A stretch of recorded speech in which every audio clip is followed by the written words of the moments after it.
TDP అధినేత రాష్ట్ర ముఖ్యమంత్రి నారా చంద్రబాబు నాయుడికి ఐటీ రంగంపై మక్కువ ఎక్కువ. ఐటీ రంగంలో అభివృద్ధి జరిగితే సాంకేతికంగా ముందుంటామని నమ్ముతారు.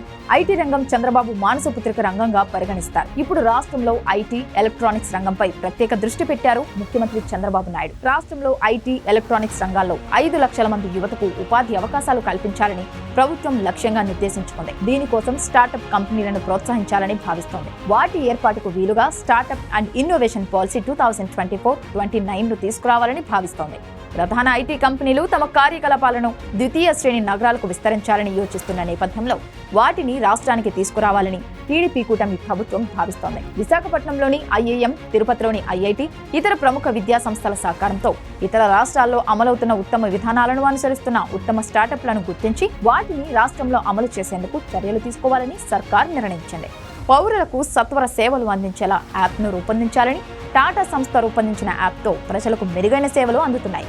సైబర్ భద్రతకు ప్రత్యేక విభాగాన్ని ఏర్పాటు చేయాలని ఐటీ, ఎలక్ట్రానిక్స్ రంగాలపై సీఎం చంద్రబాబు సచివాలయంలో బుధవారం సమీక్ష సందర్భంగా అధికారులను ఆదేశించారు. రాష్ట్రంలో కృత్రిమ మేధ రంగానికి సంబంధించిన ప్రాజెక్టులపై దృష్టి పెట్టాలని, దానికోసం ఆంధ్రప్రదేశ్ ఏఐ మిషన్ను రూపొందించాలని అన్నారు. 2025 నాటికి రాష్ట్ర జీడీపీలో ఏఐ వాటా కనీసం 8% ఉండాలన్నది లక్ష్యంగా పెట్టుకున్నట్టు చెప్పారు.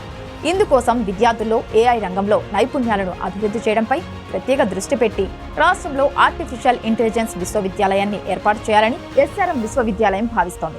ఆర్టిఫిషియల్ డేటా విశ్వవిద్యాలయాన్ని ఏర్పాటు చేసే ఆలోచనలో రిలయన్స్ సంస్థ ఉందని సీఎం చంద్రబాబు తెలిపారు. రాష్ట్రంలో ఐటీ రంగాన్ని ప్రోత్సహించేలా చర్యలు తీసుకుంటున్నట్టు ఐటీ శాఖ మంత్రి నారా లోకేష్ తెలిపారు.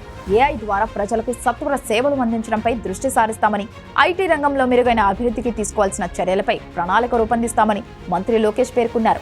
ఉచిత ఇసుక విధానంలో ఇకపై ఆన్లైన్ బుకింగ్ ద్వారా సులభంగా ఇసుక పొందేలా చర్యలు చేపట్టనుంది.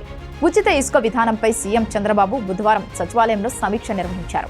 ప్రస్తుత విధానంలో ఉన్న లోపాలను అధిగమించి ప్రజలకు పారదర్శకంగా ఇసుక ఎలా అందజేయాలి అనే దానిపై సీఎం పలు సూచనలు చేశారు. త్వరలోనే ఇసుక బుకింగ్ కోసం ఆన్లైన్ దరఖాస్తును ప్రవేశపెట్టనున్నారు.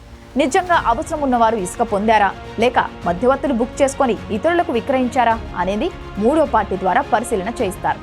రవాణా వాహనాలకు ఆన్లైన్లో నమోదుతో పాటు జీపీఎస్ తప్పనిసరి చేశారు. ఇసుక బుక్ చేసుకునే వారు తమకు తెలిసిన వాహనం ఉంటే పంపొచ్చు, లేకుంటే బుకింగ్ సమయంలోనే ఇంటికి డెలివరీ ఆప్షన్ ఇవ్వాలి. వారికి ఏ రోజు ఏ సమయానికి డెలివరీ అవుతుందో మెసేజ్ పంపుతారు.